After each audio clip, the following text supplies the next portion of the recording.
Allah melarang engkau daripada meninggalkan sembahyang? Kenapa? Kalau kita meninggalkan sembahyang itu kenapa sebabnya Allah melarang? Karena kalau kita meninggalkan sembahyang itu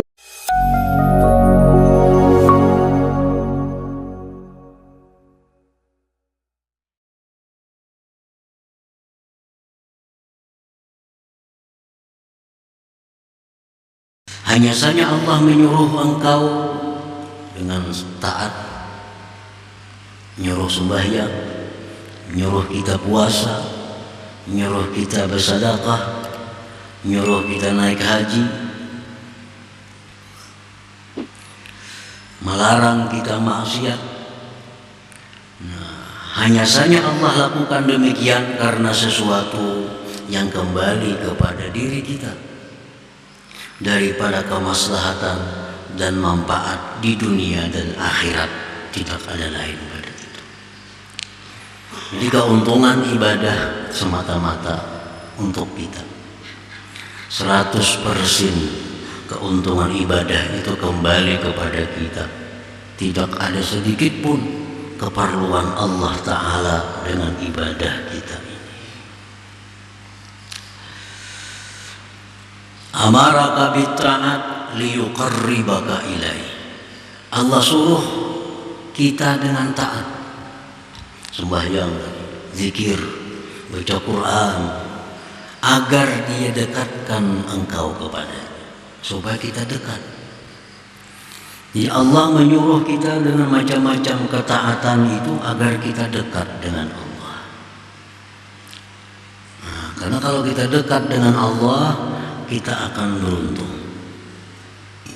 Karena apa sebabnya?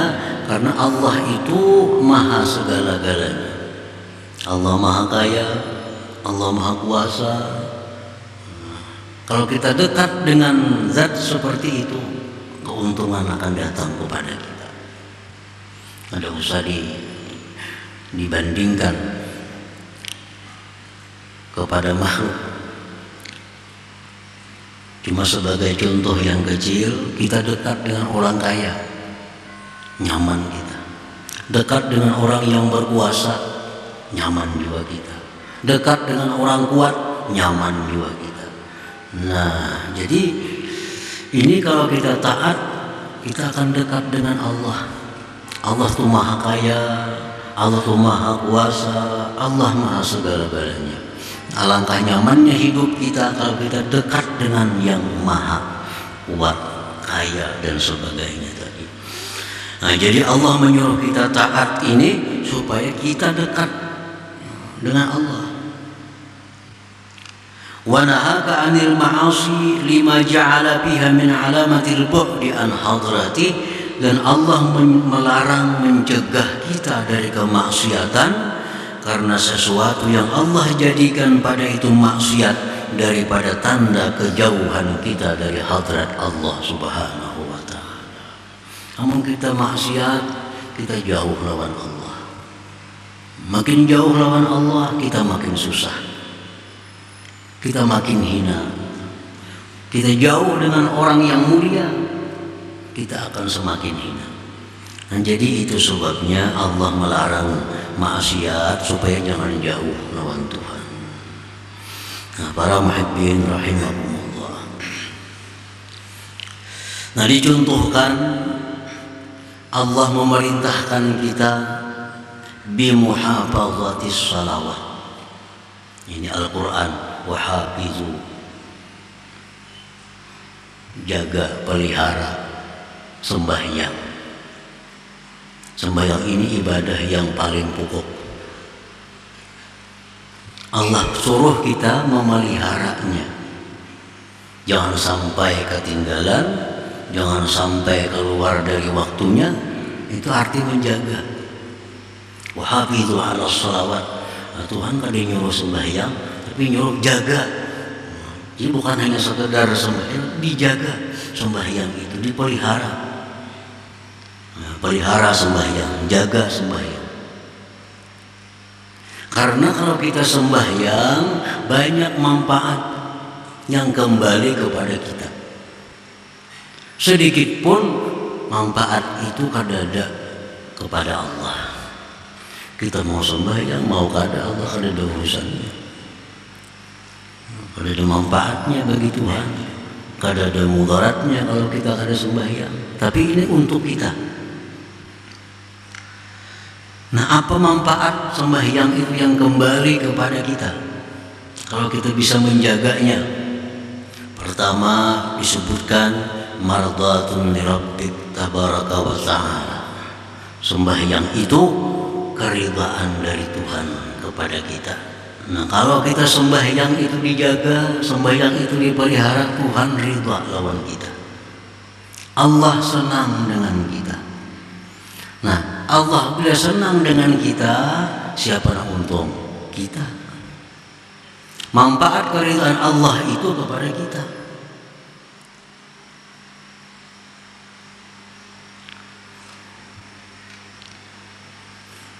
Mardatun lirabbi tabarak wa ta'ala. Orang yang menjaga sembahyang itu manfaat yang kembali kepada dirinya, keridhaan daripada Allah subhanahu wa ta'ala. Wa ijabatud doa. Nah, dikabulkan doa. Jadi kalau kita sembahyang menjaga, kita berdoa, dikabulkan Tuhan doa. Bila doa itu kabul, manfaatnya kepada siapa? Kepada kita juga. Nah, kepada kita nyaman mendoa kita kabul. Wa qabulul a'mal, diterima amal-amal ibadah kita. Kalau kita jaga sembahyang dengan baik, amal-amal ibadah lain itu diterima oleh Allah.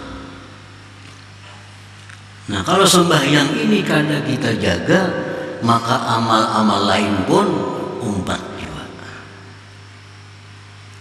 Orang kada menjaga sembahyang, puasa ditolak Tuhan puasanya. Orang ini kadang menjaga sembahyang, penyedekah, sedekahnya ditolak oleh Allah. Orang ini kadang-kadang sembahyang, kadang-kadang kada, naik hajinya mardut, ditolak oleh Allah. Karena sembahyang ini sentralnya. Nah, manfaat itu kembali kepada orang yang sembahyang itu. Wa barakatun fir rizqi, berkah rezeki. Nah, orang yang penyembahyang ini, artinya penyembahyang itu artinya orang yang sembahyang tepat waktu. Itu rezekinya berkah. Rezeki berkah itu belum tentu banyak, sedikit tapi berkah, apalagi banyak berkah. Nah, rezeki yang berkah inilah yang membawa kepada taat terhadap Allah. Duit ini bila 10.000 tapi berkah, maka duit ini akan membawa kita kepada ibadah. Nah, bila ada duit di kantong kita, duitnya kada berkah, maka duit itu akan membawa kepada hal-hal yang tidak baik, membawa kepada hal-hal yang maksiat. Kalau duit yang kada berkah. Nah, orang yang sembahyang, orang yang menjaga sembahyang, manfaat yang didapatnya adalah antara lain berkah rezekinya. Nukar bajunya untuk taat kepada Allah. Nukar kendaraannya dibawanya taat kepada Allah. Apa yang ditukarnya berkah, sehingga selalu membawa kepada taat lawan Allah. Nah, ini berkah rezeki.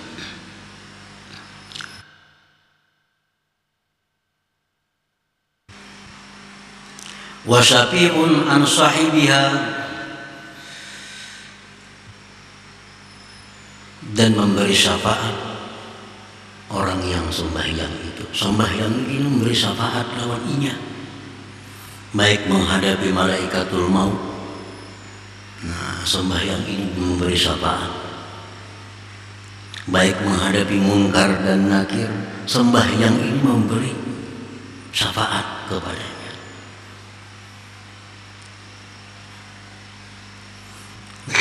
Salah satu contoh taat yang mana manfaatnya itu kembali kepada orang yang melakukannya itu. Nah, para muhibbin rahimakumullah, wa nahaka an tarkis shalah, Allah melarang engkau daripada meninggalkan sembahyang. Kenapa? Kalau kita meninggalkan sembahyang itu kenapa sebabnya Allah melarang? Karena kalau kita meninggalkan sembahyang itu banyak kemudaratan yang kembali kepada kita. Banyak mudarat yang kembali kepada kita. Kalau untuk Allah kada mudaratnya kita kada sembahyang.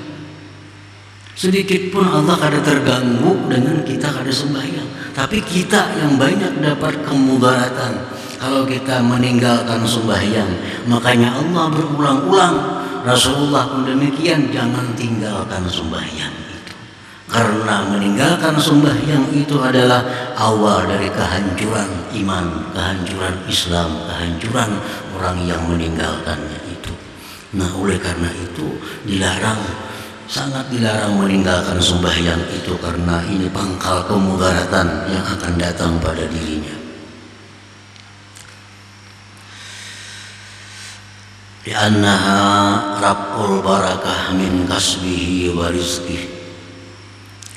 Tuhan itu melarang kita jangan sekali-kali kada sembahyang, karena bila kita kada sembahyang itu berkah ini diangkat, berkah umur, berkah rezeki, berkah usaha diangkat oleh Allah.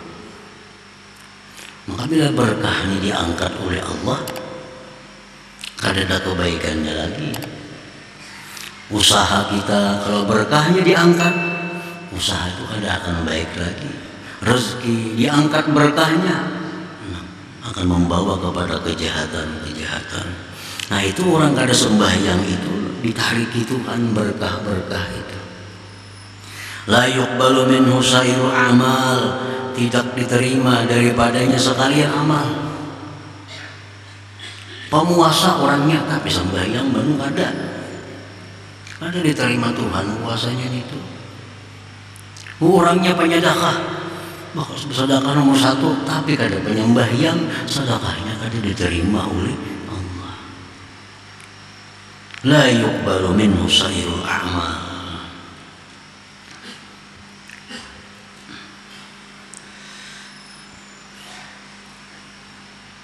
Dan orang yang meninggalkan sembahyang itu berhak disebut syaqiyun, orang yang celaka artinya.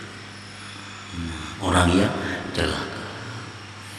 Nah, makanya tadi setiap kali Allah menyuruh kita melakukan sesuatu pasti banyak manfaat kembali ke kita.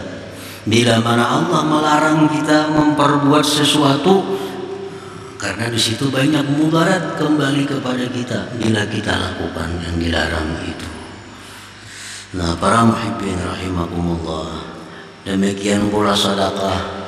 Berulang-ulang Rasulullah, Allah Ta'ala berfirman supaya bersedekah. Kenapa? Karena Allah mengetahui manfaat sedekah itu sangat banyak bagi orang yang bersedekah itu. Tathirul mal, mensucikan harta. Harta kita nih 1 juta habis duit.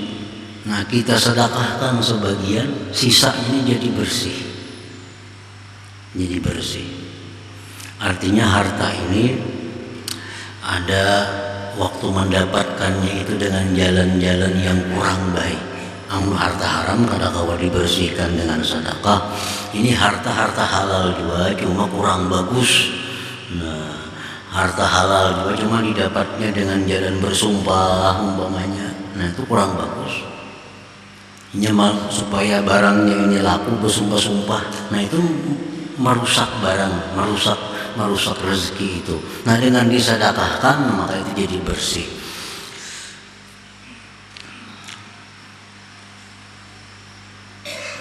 Mensucikan badan daripada dosa, bersedekah itu menolak bala bencana, menambah luas rezeki, banyak naung di hari kiamat di padang mahsyar, terdinding dari api neraka. Itulah manfaat sedekah yang kita terima. Makanya Allah berulang-ulang menyuruh kita agar bersedekah karena banyak manfaat yang kita ambil. Para muhibbin rahimakumullah. Jadi Allah Subhanahu wa taala tidak sedikit pun mengambil manfaat dari kebaikan kita, dan tidak sedikit pun Allah terganggu dengan kemaksiatan kita. Nah, itu intinya. Allah menyuruh ini, Allah melarang ini semata-mata untuk manfaat yang kembali kepada orang yang melakukannya. ثم قال الإمام بالحكمة الثانية عشرة بعد المئة الثانية. Kemudian hikmah selanjutnya yang berkaitan dengan itu yang ke-212. La yazidu bi izzihi iqbalu man aqbala alaih wa la yanqusu min qadrihi idbaru man adbara anhu. Tidaklah bertambah kemuliaan Allah oleh menghadapnya orang yang berhadap atasnya, dan tidaklah berkurang daripada kadarnya oleh membelakanginya orang yang membelakangi daripadanya.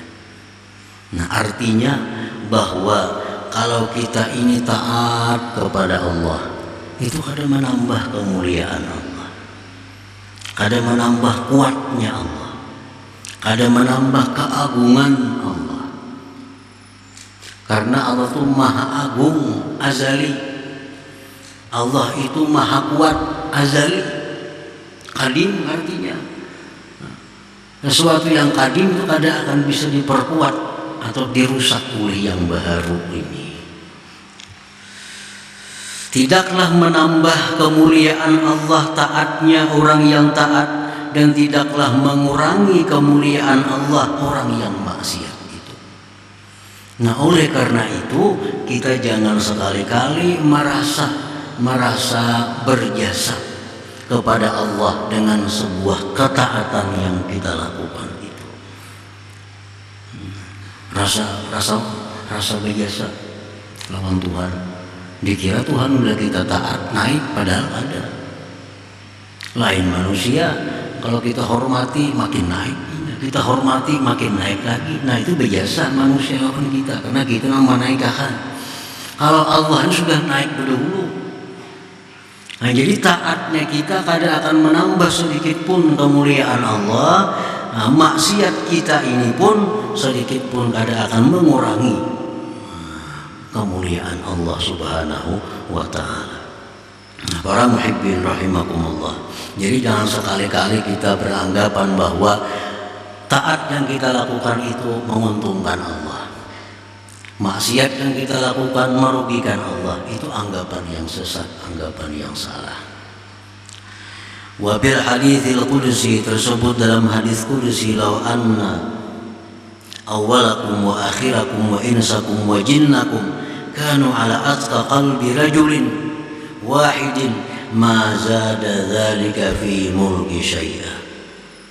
Allah berfirman, jikalau orang-orang dahulu sampai hari kiamat, mereka itu semua takwa, tidak ada satupun yang kafir, tidak ada satupun yang maksiat, mulai Nabi Adam sampai hari kiamat. Umpamanya semuaan manusia ini macam Rasulullah, taatnya, takwanya. Apa ajar Tuhan? Mazada dzalika fi mulki syai'a. Sedikit pun tidak akan menambah pada kerajaanku akan sesuatu. Bukan tambah mulia Tuhan, kada tambah terhormat Tuhan, kada tambah agung. Walaupun sealamanan ini orang semuaan menyembah kepada Allah, taat kepada Allah, kada akan menambah mulianya Allah.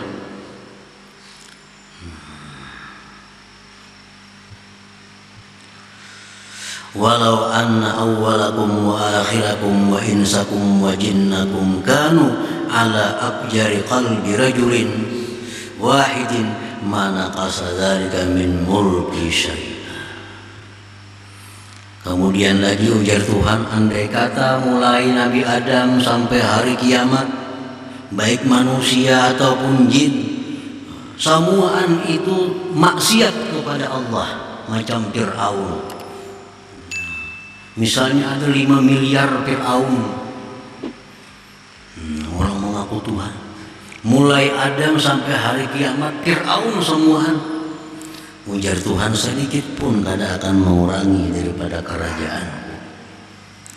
Nah, jadi artinya apa? Bahwa kita taat ini kita menjadi mulia, bukan Allah. Kita taat kepada Allah, kita tambah mulia. Banyak taat makin banyak kemuliaan yang kita dapatkan dari Allah. Bukan Allah yang mulia dengan taat kita, justru kita akan menjadi mulia bila mana taat kepada Allah. Nah, kalau kita maksiat kepada Allah, bukan Allah hina, bukan Allah turun. Kalau kita maksiat kepada Allah, justru kita yang hina, justru kita yang hancur, justru kita yang jauh daripada Allah Subhanahu wa ta'ala. Kalau Allah sedikit pun kadang akan terganggu dari dengan kemaksiatan.